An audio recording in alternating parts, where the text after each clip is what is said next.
You know that whole Facebook craze thing is becoming the new way to show off your status, quite literally.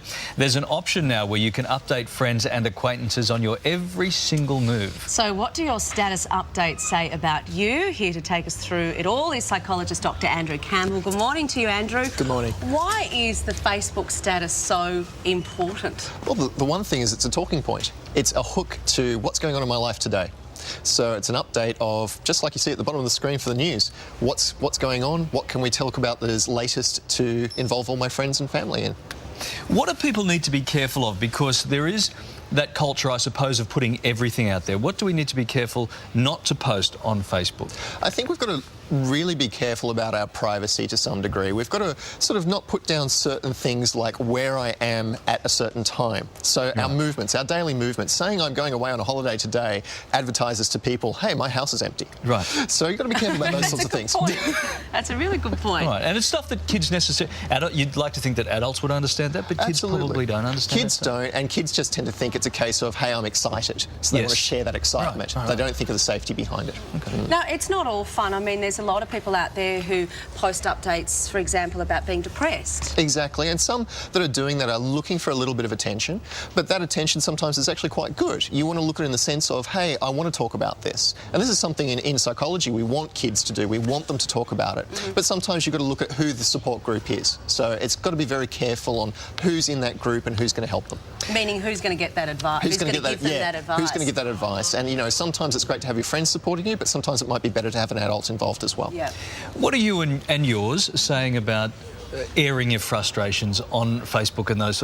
Is it okay, or you still need to be careful, don't you? You have to be careful. I mean, one of the things that came up in a newspaper recently was that our bosses are now looking at our Facebook profiles, and that could, you know, expressing what you feel at the workplace on your Facebook profile might be a bad thing. Same with political views, all sorts of views. You've got to be careful about what you're going to say out there. So if you've gone to schoolies this year and you've done some crazy things, you've got all the photos on your camera phone, you put it on Facebook, and then in a year's time you're going for a job. Exactly. You need to be careful. It can really come back to haunt you. Yeah, yes. Okay.